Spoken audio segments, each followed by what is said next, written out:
எங்க வீட்ல நான் ஒரே பொண்ணு. நான் 9th படிக்கும்போதே எனக்கு ஒரு அலைன்ஸ் வந்துச்சு அப்படின்னு கல்யாண ஏற்பாடெல்லாம் பண்ணிட்டாங்க.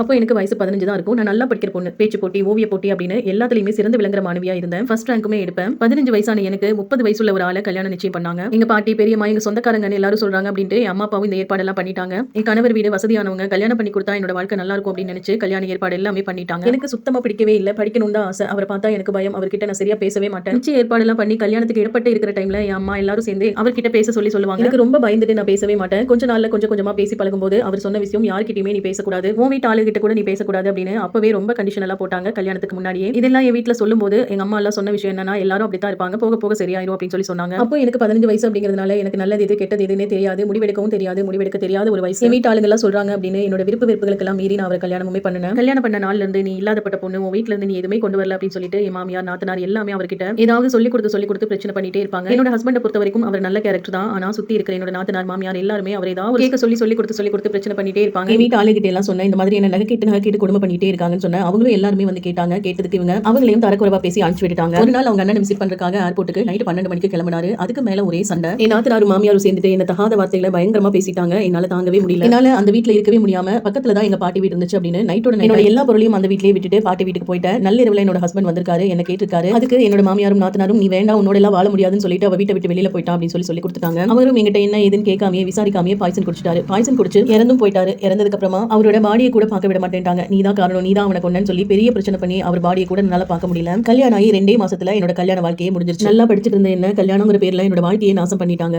அதுக்கப்புறம் அம்மா வீட்டுல இருந்தேன். அம்மா வீட்டுல இருக்கும்போது காலையில டைம் நீ வீட்டை விட்டு வெளியில வரக்கூடாது, உனக்கு ஹஸ்பண்ட் இல்ல அப்படின்னு என்னோட பாட்டி, அம்மா எல்லாரும் சொல்லுவாங்க.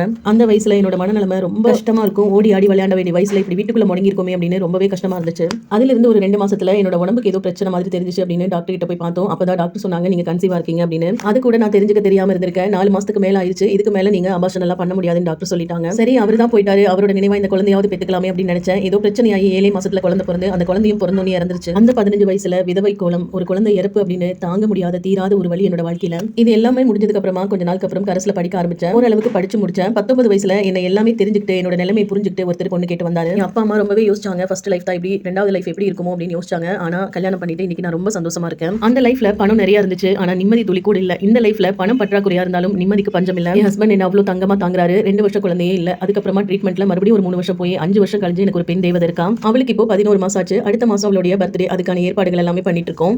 அறியாத வயசுல முடிவெடுக்க தெரியாம பண்ற ஒரு சில விஷயங்கள்னால என்னோட வாழ்க்கையில இழந்தது சந்திச்சதுன்னு நிறைய பிரச்சனைகள் இருக்கு. அந்த கஷ்டங்களுக்கு எல்லாம் சேர்த்து இன்னைக்கு நான் வாழ்க்கையில ரொம்ப சந்தோஷமா இருக்கேன். இது இன்ஸ்டா ஃபாலோவர்ஸ் ஒருத்தவங்க நம்ம கிட்ட ஷேர் பண்ண சொன்ன ஸ்டோரி. இது அவங்களுக்கு நீங்க என்ன சொல்ல விரும்புறீங்களோ அது கமெண்ட்ஸ்ல சொல்லுங்க.